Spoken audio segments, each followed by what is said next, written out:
Man, I think we finally found the Kevin Feige in the multiverse with an actual nutsack to put out a movie with this much profanity in it, because holy fuck. Alright, so Deadpool and Wolverine is directed by Sean Levy and it stars Ryan Reynolds and Hugh Jackman. And it's about that one line from the trailer where Deadpool says to Wolverine, "I'm about to lose everything I ever cared for," and Wolverine says, "Not my fucking problem." Until it is, and now we have our movie. So let's start off with the pros, shall we? And I'm so glad to say this movie is fucking hilarious, and none of the wit or charm from the character of Deadpool was discounted at checkout when Disney bought 20th Century Fox. In fact, I'll go as far as saying this is the funniest Deadpool has ever been. Like right from the jump, it feels like joke after joke after joke after joke. Like my cinema laughed so fucking much throughout the runtime of this movie, and I don't think 10 minutes went by when there was just silence. It's got everything from self-deprecation to also having recent pop culture references, and if you follow any kind of movie news or have been following the MCU for a long time, there's jokes about that stuff as well. But Deadpool isn't just a shit-talking mouth, he is a mercenary first, and I'm glad to say all of the action in this movie is incredibly well done,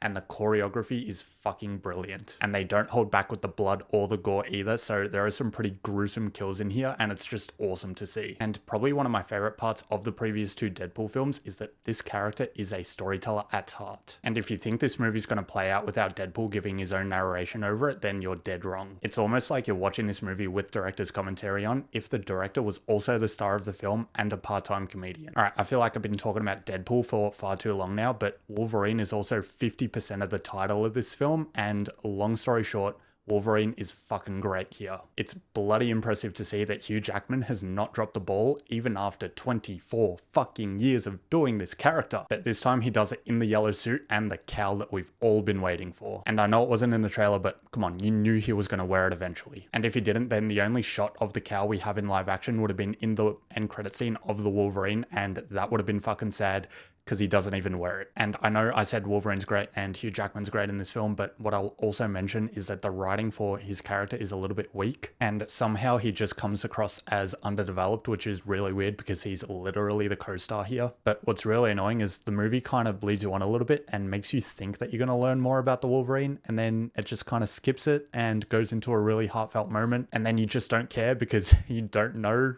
what is going on with this character. And the next critique I'll make here is going to be a bit twofold because it can be seen as a positive and a negative, and that is that there is a lot of fan service in this film. And I mean a lot of fan service. And fan service is all well and good, but at a certain point, it just started to take a little bit away from the progress of the story in this movie. It just started to feel like shout out after shout out after shout out, and at a certain point, it got a bit annoying because we started to lose where we were in the story, and that was frustrating. I'd probably say in the second act of this movie, it just feels like there's an overabundance of jokes and fan service, and the story took a backseat to all of that. It started to get a bit muddy in the middle, and I was just like, can we get back on track, please? What the fuck are we doing here? The beginning was really well paced, brought in this really cool concept for the story, and the ending finished it off phenomenally well. The previous two Deadpool films did a really good job of that balancing act between comedy and story, and here with Deadpool and Wolverine, I feel like it skews a bit too far in just fucking around and having fun. It's not bad to have fun, but you know,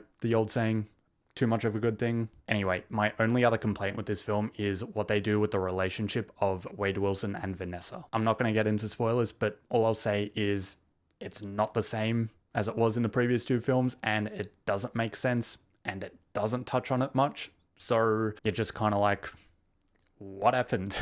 So yeah, long story short, it was annoying and I didn't like it. Overall, I think Deadpool and Wolverine is an absolutely wild fucking ride, but it definitely leaves a lot of room for improvement too. That being said though, I don't think you'll ever look back on this trilogy and be like, that was the bad one, because Deadpool and Wolverine is absolutely solid. Now that we got a full Deadpool trilogy, if I had to rank them 1 to 3, Deadpool 2 is still absolutely my favorite. Then I'd probably go Deadpool 1, and Deadpool and Wolverine would be number 3.